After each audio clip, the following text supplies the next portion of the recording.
What if I told you that the reason the person you're interested in doesn't look at you the way you hope has nothing to do with your looks, your possessions, or what you do for them, but rather with something unfolding in a place you can't observe, within your own nervous system, in a part of you that acts long before your conscious mind can even produce a thought?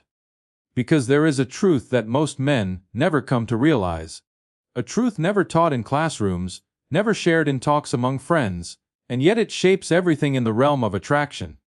And it is simply this: calm is the most ancient language of strength, and the man who possesses it doesn't chase anyone, because others are naturally drawn to whoever emits that deep peace, that steadiness, that doesn't fracture with silence, doesn't falter with rejection, and doesn't plead for a reply.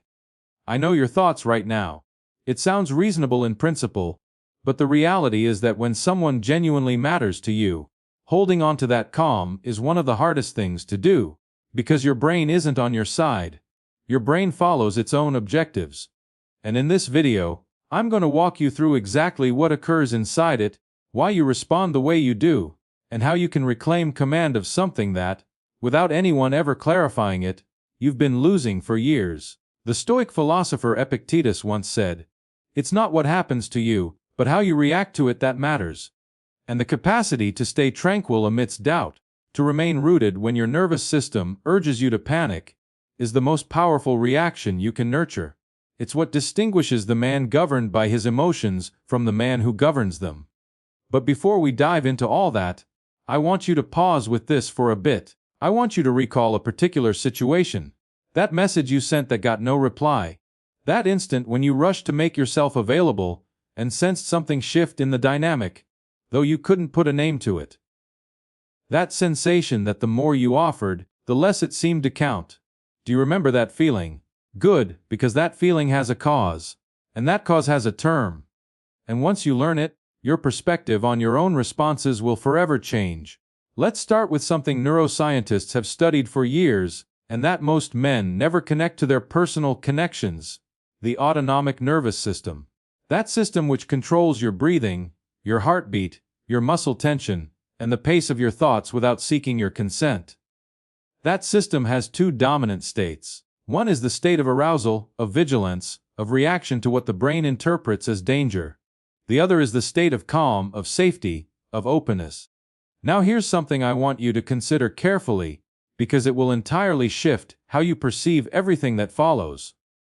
When you're waiting for a reply that never comes, when you decode someone's quietness as a sign that something is off, when you experience the urge to text again just to check, your nervous system has moved into a state of alert.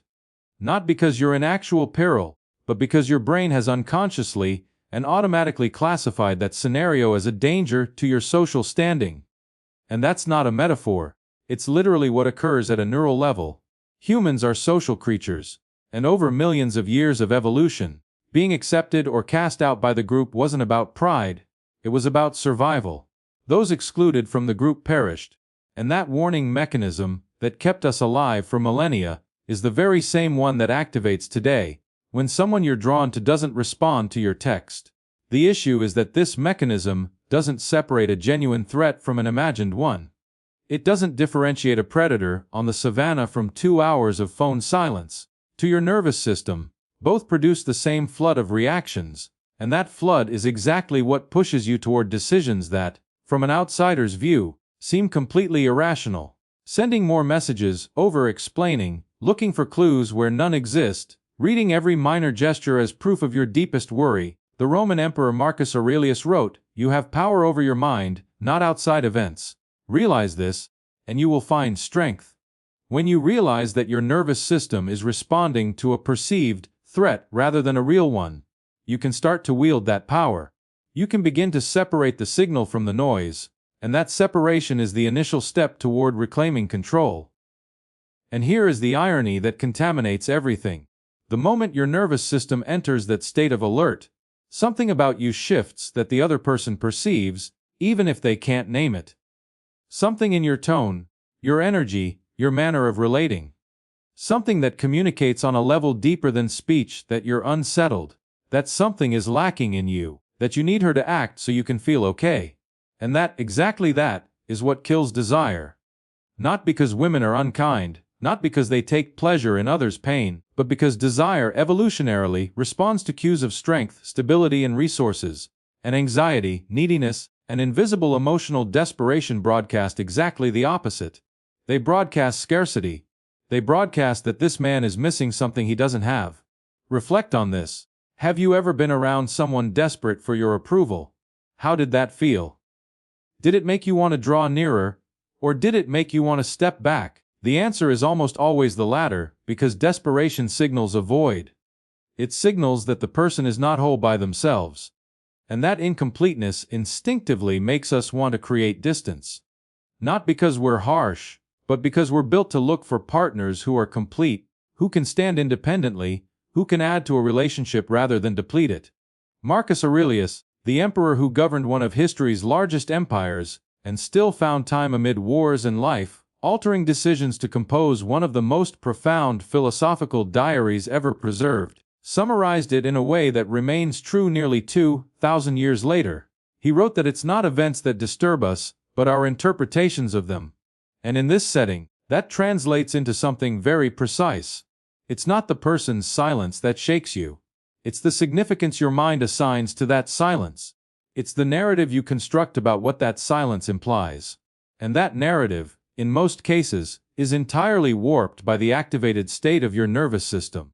But I'm going to share something even more troubling, and I want you to absorb it calmly because it's uncomfortable, but it's true. The intensity you feel for someone who isn't fully available isn't always love. Sometimes, and more frequently than we like to admit, it's anxious activation. It's the nervous system reacting to a pattern of uncertainty that mimics desire but originates elsewhere entirely. Psychologists studying attachment behavior have spent years documenting something hard to accept when you first encounter it. The attachment patterns we form in childhood, in response to how our caregivers did or didn't meet our needs, become templates that the adult brain automatically applies in all close relationships.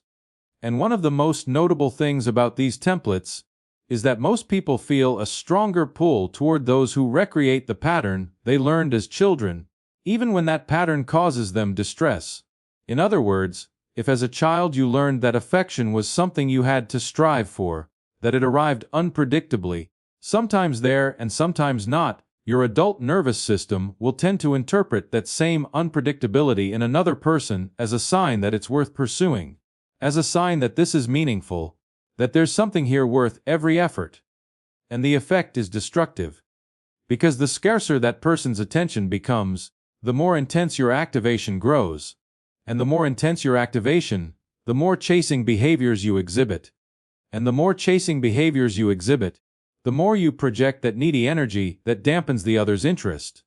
It's a cycle.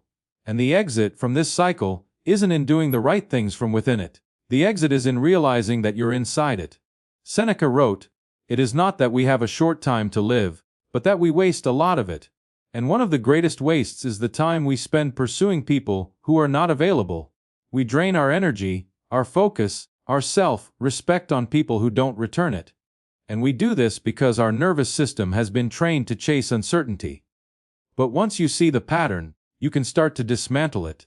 Epictetus, the Stoic philosopher born a slave who became one of the ancient world's most influential minds, often told his students something. He said that some things are within our control and others are not, and confusing the two is the root of nearly all human misery. In our context, what's within your control is the state you act from, the thoughts you entertain, and which you fuel, the choices you make when an impulse arises, and you decide whether to act on it or release it.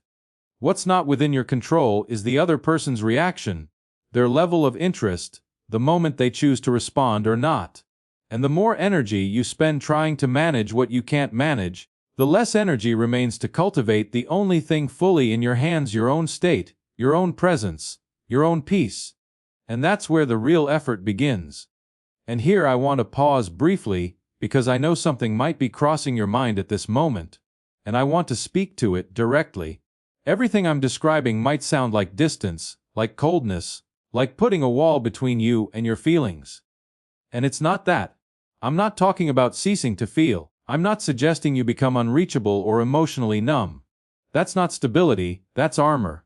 And armor, while it shields, also blocks genuine connection.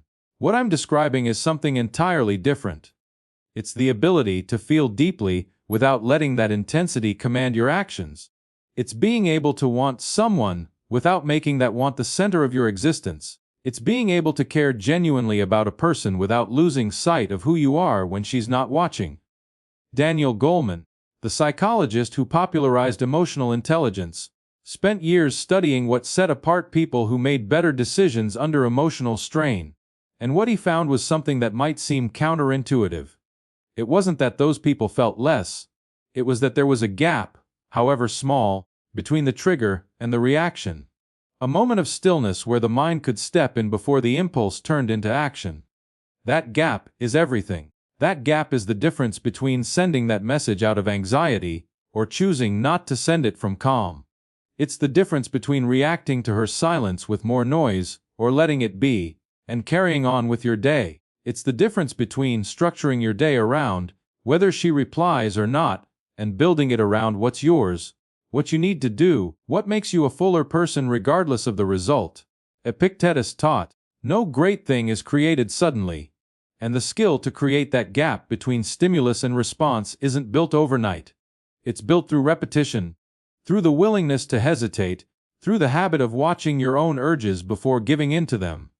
And as you expand that gap, you become less reactive. And as you become less reactive, you become more appealing. Now here's something I want you to hear carefully, because this is where most discussions on this topic go off track. When people talk about mystery and attraction, the usual interpretation is that it's about deliberately concealing things, not replying to create doubt, disappearing for days to see if she reaches out, acting indifferent when you actually care. Those aren't mystery. They're manipulation.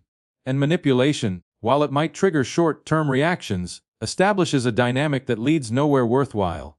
True mystery, the kind that sparks lasting and genuine curiosity in another person, doesn't stem from what you intentionally hide. It comes from what you authentically have to discover. It comes from being someone who hasn't revealed everything about themselves in the first few meetings.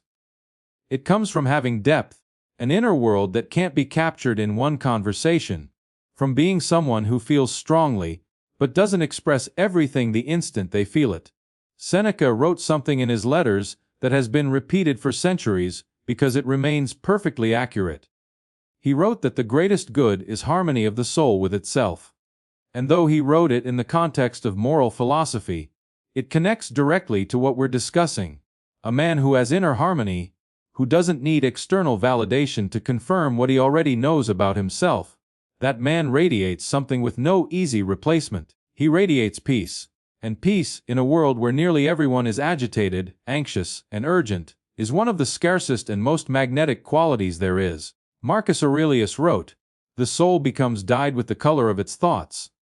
When your thoughts are colored by calm and self-possession, your soul reflects that. And people will sense it. They'll be pulled toward it. Not because you're attempting to attract them, but because you're a source of steadiness in a chaotic world. But I'm going to take this further, because so far, we've discussed what goes on inside you, and there's something that happens between you and the other person that also needs addressing. When two people interact, especially in the early stages of attraction, there's a dynamic psychologists call the relational frame. The frame is the implicit structure that defines who holds more perceived value in the exchange. It's not verbally negotiated. Neither party consciously decides it. It establishes itself automatically through subtle signals in the first encounters. And the most powerful signal shaping that frame isn't words, it's actions. Specifically, the ratio between what each person invests and what each receives. When a man consistently invests more than he gets back, when his attention, time, and emotional availability flow toward the other in a steady, unbalanced way, the frame sets in a manner very hard to reverse, without something that drastically shifts the dynamic. And that frame says, wordlessly, that he wants this more than she does, that she's the prize, that he's the contender. And that frame, once fixed, colors everything after because people don't consciously set it, but they do respond to it. And the most common response to someone who constantly places themselves beneath isn't gratitude, it's indifference, or worse, it's a loss of respect. Now, The remedy for this isn't to position yourself above. It's not to adopt an air of superiority or to treat anyone with deliberate chill. The remedy is something far simpler and far harder at once. It's reciprocity. It's matching what you give to what you get, not as punishment, but as a sign that you value yourself enough not to pour endlessly into something that isn't giving back. And when that occurs, when a man genuinely starts to hold back his attention for those who merit it, rather than scattering it carelessly hoping something returns, the dynamic changes. Not always right away, but it changes because the frame changes. I want to tell you something. Ethologists, scientists who study animal behavior in natural settings, have documented for decades. In nearly all social species, the individuals who attract the most attention aren't those who send the most signals of need. They're those who least require the group's validation to keep functioning. Those with their own resources, a clear stance, and a quiet indifference to others' approval.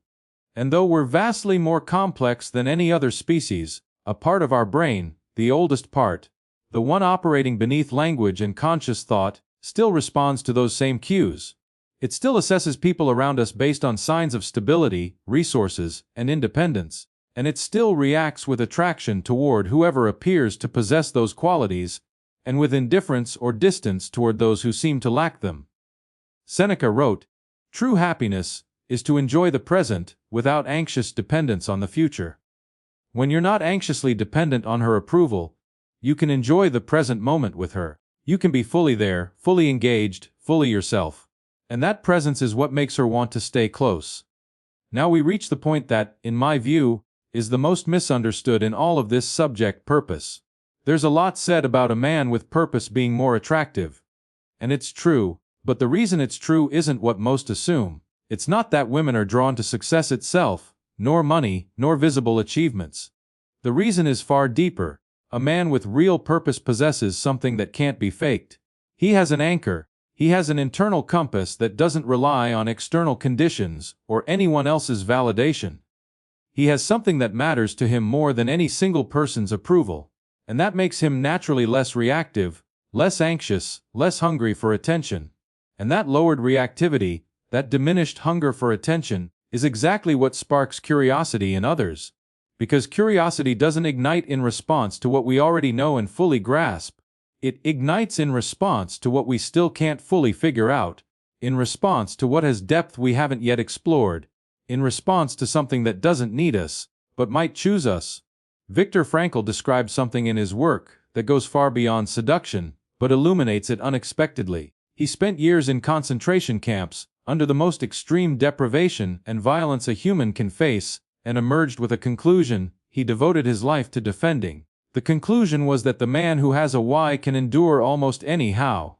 And in our context, that why is what gives you steadiness when someone doesn't reply, what lets you keep functioning when a dynamic doesn't go as hoped. What means your emotional state doesn't hinge on whether she chose you, because you already have a reason to rise that has nothing to do with her. Without that why, without that grounding, another's attention becomes the only thing that centers you, and when that happens, when a person becomes the gravitational center of your emotional well-being, something occurs that we've already described. You begin to orbit them, you begin to revolve around them, and from there, equality in relating becomes impossible, because you're no longer in a position of parity. I'm going to be very direct with you about something almost no one says in these conversations. There's a healthy version of everything I've explained and an unhealthy one.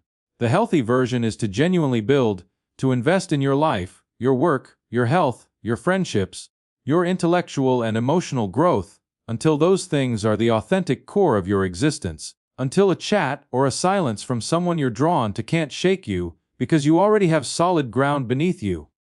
The unhealthy version is using silence, distance, or coldness as instruments to prompt reactions, calculating your response time to induce anxiety, disappearing not because you're busy, but to see if she seeks you out, acting deliberately indifferent when you actually care.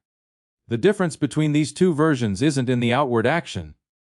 Sometimes the actions look identical. The difference lies in the origin, the motive, whether you're genuinely centered or performing centeredness. And the human brain, even if it can't consciously articulate it, detects that difference with astonishing precision. There's something in posture, tone, timing, expressions, and the alignment between words and deeds that communicates far more than any tactic can obscure. Epictetus taught, "It's not what happens to you, but how you react to it that matters." And how you react to her silence, her distance, her absence reveals everything about your internal state. If you react from a place of genuine calm, she'll sense it. If you react from a place of performed calm, she'll sense that too. And the distinction between the two is what decides whether she's drawn to you or repelled. So, what do you do with all this? First, you become aware of your own nervous system. You start noticing when you're activated, when your heart speeds up, when your thoughts race, when you feel the urge to reach out. You just notice it. You don't judge it. You don't try to suppress it. You simply observe it. Second, you create space. You practice pausing before acting. You count to 10 before sending that text. You take a breath before replying. You give your conscious mind a chance to step in before your nervous system takes over. Third, you build your anchor. You develop your purpose. You invest in your life, your work, your health, your friendships. You ensure your emotional well-being doesn't rely on any single person. You become a man who is whole on his own. Fourth, you practice reciprocity. You give in proportion to what you receive. You adjust your investment to match hers. You don't over-invest in someone who's under-investing in you. And you do this not as a strategy, but as a reflection of your self-worth. Fifth, you cultivate presence. You practice being fully present in your interactions without performing, without calculating, without trying to control the outcome. You simply are, and you trust that your presence is enough. Marcus Aurelius wrote, "The soul becomes dyed with the color of its thoughts." When you cultivate thoughts of calm, self-respect, and presence, your soul reflects that. And people will feel it. They'll be drawn to it. Not because you're trying to attract them, but because you're a source of stability in a world of chaos. That is the power of calm. That is the power of the man who masters his own nervous system. That is the power of the man who doesn't need to chase because he is already complete. Be that man. Build that life. And watch how everything transforms. If you stayed to the end of this video, comment, "I made it." And I'll personally reply to you myself. And if this resonated with you, subscribe to be part of this, and give it a like if you appreciated it.